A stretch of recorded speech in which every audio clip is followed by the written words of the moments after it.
नमस्कार, आप देख रहे हैं टीएनआर न्यूज़। मैं हूं आपके साथ में राकेश निर्मलकर। छत्तीसगढ़ में बीजेपी लोकसभा उम्मीदवारों के नाम तय कर लिए गए हैं। जल्द ही इसका ऐलान हो जाएगा। गुरुवार देर रात दिल्ली में शुरू हुई केंद्रीय चुनाव समिति की बैठक के बाद अब खबर आ रही है कि 2 सीटों पर कैंडिडेट लगभग फाइनल कर लिए गए हैं। खबर है कि कोरबा से सरोज पांडे और दुर्ग से विजय बघेल, जो कि मौजूदा सांसद हैं, उनको इस बार फिर से टिकट दिया जा सकता है। दिल्ली में हुए इस बैठक में छत्तीसगढ़ के मुख्यमंत्री विष्णुदेव साय, उप मुख्यमंत्री अरुण साव शामिल हुए थे। दिल्ली से लौटने के बाद अरुण साव ने कहा कि केंद्रीय चुनाव समिति की बैठक में संभावित प्रत्याशियों को लेकर चर्चा की गई है। जल्द ही सूची आ सकती है। इस वीडियो में आपको बताने वाला हूं कि छत्तीसगढ़ के 11 लोकसभा सीटों में कौन कौन से बीजेपी के संभावित चेहरों को मैदान में उतारा जा सकता है, किनका नाम टिकट के रेस में चल रहा है। चलिए एक एक करके आपको बताता हूँ। शुरुआत करते हैं रायपुर लोकसभा सीट से। यहाँ से वर्तमान में मौजूदा भारतीय जनता पार्टी के सांसद हैं सुनील सोनी। इनका नाम भी रेस में चल रहा है पहले नंबर पर कि इनको इस बार फिर से मौका दिया जा सकता है चुनाव लड़ने के लिए। वही दूसरी ओर देखें तो लक्ष्मी वर्मा का नाम भी चल रहा है, भारतीय जनता पार्टी की नेत्री हैं। वही रायपुर लोकसभा सीट से तीसरा नाम जो चल रहा है डॉक्टर पूर्णेंदु सक्सेना का चल रहा है। ये रायपुर के वीवाई हॉस्पिटल कमल विहार में स्थित है, उसके ये डायरेक्टर है, जाने माने प्रख्यात डॉक्टर हैं और राष्ट्रीय स्वयंसेवक संघ के छत्तीसगढ़ प्रांत संघ चालक भी हैं ये। तो इसलिए इनका नाम इस बार चल रहा है और हो सकता है कि इनको इस बार भारतीय जनता पार्टी विश्वास के साथ टिकट दे दे, क्योंकि काफ़ी जाने पहचाने नाम है डॉक्टर पूर्णेंदु सक्सेना। वही रायपुर से ही संजय श्रीवास्तव का नाम चल रहा है। वहीं केदारनाथ गुप्ता का नाम भी यहाँ से चल रहा है। साथ ही साथ गौरी शंकर श्रीवास का नाम भी रायपुर लोकसभा सीट से चल रही है भारतीय जनता पार्टी के। वहीं अगर बात करें दुर्ग लोकसभा सीट की, तो दुर्ग लोकसभा में लगभग विजय बघेल का नाम इस बार फाइनल माना जा रहा है, लेकिन यहाँ से प्रेम प्रकाश पांडे, इनको भी इस बार टिकट दिया जा सकता है, ऐसा कयास लगाया जा रहा है। लेकिन देखना दिलचस्प होगा कि जब यहाँ से टिकट फाइनल होता है तो किनको मिलता है। महासमुंद लोकसभा सीट से अगर बात की जाए तो भारतीय जनता पार्टी के अभी वर्तमान में चुन्नीलाल साहू हैं और हो सकता है कि उनको इस बार फिर से पार्टी मौका दे। लेकिन इसके साथ साथ महासमुंद लोकसभा सीट से अजय चंद्राकर का नाम चल रहा है, क्योंकि अजय चंद्राकर बहुत बड़े नेता है, कद्दावर नेता है। कुरुद विधानसभा सीट से अभी वर्तमान में विधायक है, उनको मंत्री नहीं बनाया गया, तो हो सकता है कि इनको सीधे दिल्ली भेजा जाए अजय चंद्राकर को। साथ ही साथ यहाँ से डॉक्टर विमल चोपड़ा का नाम भी सामने आ रहा है। इसके अलावा पूनम चंद्राकर का नाम है, हेतराम साहू का नाम है, रंजना साहू धमतरी की विधायक रही पूर्व में, इनका भी नाम चल रहा है और अमित साहू का नाम महासमुंद लोकसभा सीट से चल रही है।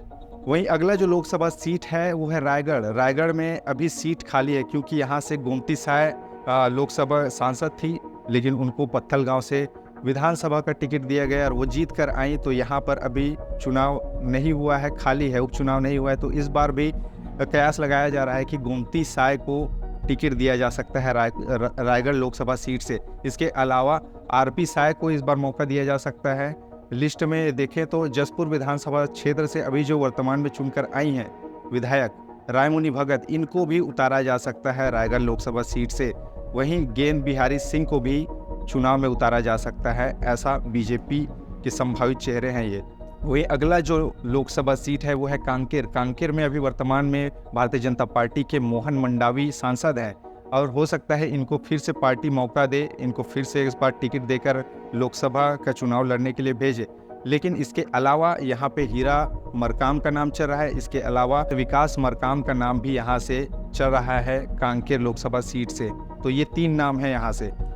बात करते हैं अब राजनांदगांव लोकसभा सीट से। यहाँ से वर्तमान में भारतीय जनता पार्टी के सांसद हैं संतोष पांडे और इनको हो सकता है इस बार फिर से मौका दिया जाए, क्योंकि वर्तमान में ये सांसद हैं तो इनका नाम टॉप पर चल रहा है। इसके अलावा पूर्व में सांसद रहे मधुसूदन यादव का नाम चल रहा है। साथ ही साथ पूर्व में सांसद रहे अभिषेक सिंह, डॉक्टर रमन सिंह के सुपुत्र, इनका नाम भी चल रहा है। साथ ही साथ जो बमलेश्वरी माँ बमलेश्वरी स्वयं सहायता समूह है, उनकी जो कर्ता धर्ता है फुलबासन बाई, उनका नाम भी यहाँ से चल रहा है राजनांदगांव लोकसभा सीट से। तो ये संभावित नाम है राजनांदगांव लोकसभा सीट से जिनको टिकट इस बार मिल सकता है। वही बात करते हैं कोरबा लोकसभा सीट से। कोरबा लोकसभा सीट में इस बार ये यहाँ से अभी वर्तमान में डॉक्टर चरणदास महंत की धर्मपत्नी ज्योत्सना महंत यहाँ से अभी सांसद है, लेकिन भारतीय जनता पार्टी ने यहाँ भी अपने उम्मीदवार लगभग तय कर लिए गए हैं, ऐसा सूत्रों के हवाले से खबर है।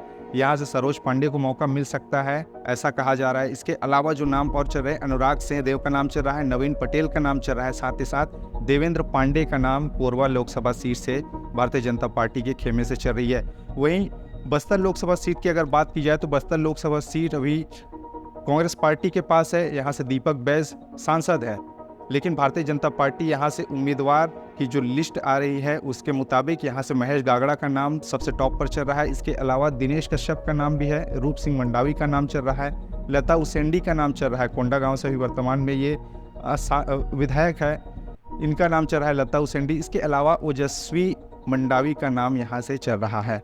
वहीं अगला लोकसभा सीट है बिलासपुर लोकसभा सीट, ये अभी वर्तमान में खाली है, यहाँ पर उपचुनाव नहीं हुआ क्योंकि यहाँ से अरुण साव सांसद थे, जिसके बाद उनको लोरमी से टिकट दिया गया, विधायक हैं, तो यहाँ पर उपचुनाव नहीं हुए। और यहाँ से जो नाम चल रहा है बिलासपुर लोकसभा सीट से अमर अग्रवाल का नाम चल रहा है, क्योंकि अमर अग्रवाल को पार्टी ने बड़ा पद नहीं दिया है।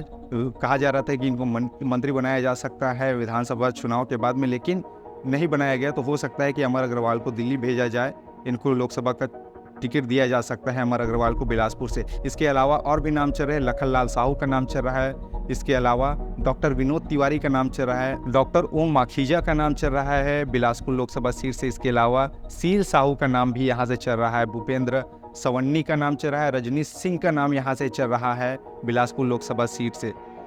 अब आ जाते हैं जांजगीर लोकसभा सीट पर। तो जांजगीर चांपा लोकसभा सीट में अभी वर्तमान में गुहाराम अजगले हैं यहाँ से सांसद, लेकिन हो सकता है इनका टिकट इस बार काटा जाए और नए चेहरे को इस बार मौका दिया जा सकता है। तो यहाँ पर इस बार जो दांव खेला जा सकता है वो नवीन मार्कंडे, यहाँ पे इनका नाम चल रहा है। कमला पाटले का भी नाम यहाँ से जांजगीर चांपा लोकसभा सीट से चल रही है। गुहाराम अजगले का नाम भी यहाँ से चल रहा है, जो वर्तमान में सांसद है जांजगीर चांपा लोकसभा सीट से।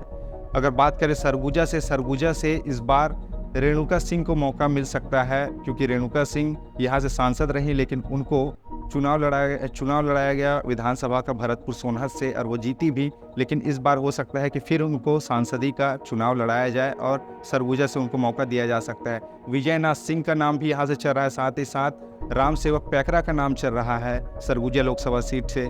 इसके साथ ही साथ राम लखन पैकरा का नाम और कमल भान का भी नाम यहाँ से चल रहा है। और एक इंटरेस्टिंग बात, यहाँ से चिंतामणि महाराज का नाम भी चल रहा है लिस्ट में कि इनको भी टिकट दिया जा सकता है सरगुजा लोकसभा से, क्योंकि ये सांबरी विधानसभा क्षेत्र से कांग्रेस पार्टी के विधायक थे। जब कांग्रेस पार्टी ने इनको टिकट नहीं दिया तो ये भारतीय जनता पार्टी में चले गए। भारतीय जनता पार्टी ने इनको विधानसभा का टिकट नहीं दिया, लेकिन अब संभावनाएं हैं चिंतामणि महाराज को इस बार लोकसभा की टिकट दिया जा सकता है सरगुजा लोकसभा सीट से।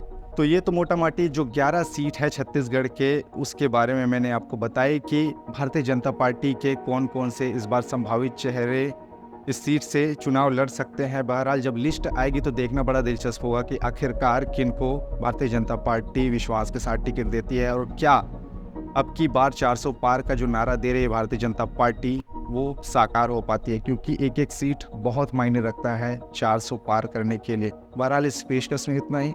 खबरों के लिए बने रहिए TNR न्यूज़ के साथ। नमस्कार।